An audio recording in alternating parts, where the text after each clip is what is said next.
नमस्कार, मैं हूं आपके साथ आयुषी गुप्ता। प्रधानमंत्री नरेंद्र मोदी और वसुंधरा राजे की मुलाकात को लेकर राजस्थान की सियासत में हलचल मची हुई है।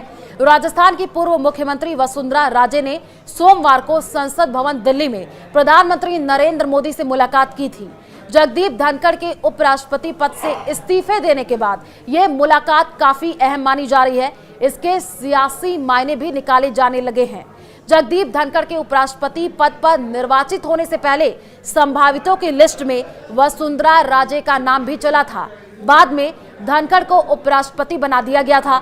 धनखड़ के इस्तीफा देने के बाद राजस्थान में बीजेपी के लिए किसान कौम जाट समुदाय को साधना किसी चुनौती से कम नहीं है। माना यह जा रहा है कि प्रदेश में पैदा हुए इस सियासी संकट को लेकर दोनों नेताओं के बीच में चर्चा हुई है। वसुंधरा राजे प्रदेश की 2 बार मुख्यमंत्री रह चुकी हैं। इस बार पार्टी ने भजनलाल शर्मा को मुख्यमंत्री बनाया था। अब धनखड़ के इस्तीफे के बाद पार्टी वसुंधरा के अनुभव का फायदा लेना चाहती है। जाट समाज पर भी उनकी विशेष पकड़ मानी जाती है। पार्टी का यह मानना है कि अगर अगला उपराष्ट्रपति राजस्थान से बनता है तो उसमें राजे की मर्जी भी शामिल हो।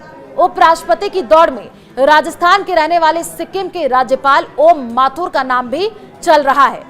जगदीप धनखड़ के इस्तीफे के बाद से नए उपराष्ट्रपति को लेकर के भी अटकलों का बाजार गर्म हो गया है और बीजेपी के वरिष्ठ नेता केंद्रीय मंत्री मनोहर लाल खट्टर का नाम भी चर्चाओं में है। और जब उनसे एक सवाल पूछा गया तो उन्होंने जवाब दिया।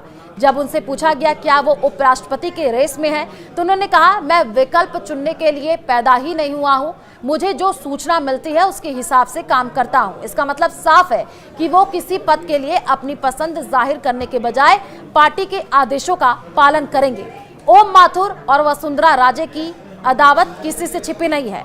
ऐसे में पार्टी के लिए राजे को साधना जरूरी हो जाता है। इसके साथ ही पार्टी में अभी राष्ट्रीय अध्यक्ष का चुनाव भी होना है। हालांकि राष्ट्रीय अध्यक्ष के लिए भी वसुंधरा का नाम चला था। पीएम नरेंद्र मोदी और वसुंधरा राजे की इस मुलाकात को वसुंधरा समर्थकों की मांग से भी जोड़कर देखा जा रहा है। प्रदेश में सरकार बने 1.5 साल से ज्यादा का समय हो गया है और ऐसे में भजनलाल कैबिनेट विस्तार की चर्चा में जोरों पर है। इस मुलाकात को इससे जोड़ करके भी देखा जा रहा है। राजनीतिक जानकारों का ये मानना है कि वसुंधरा अपने गुट के नेताओं को मंत्रिमंडल और राजनीति नियुक्तियों में तरजीह दिलाने और अन्य संगठनात्मक मुद्दों को लेकर लंबे समय से पीएम मोदी से मिलने का समय मांग रही थी। तो क्या वसुंधरा राजे बनेंगी अगली उपराष्ट्रपति? इस पर अभी भी सस्पेंस बरकरार है और अगले कुछ दिनों में तस्वीर साफ हो जाएगी।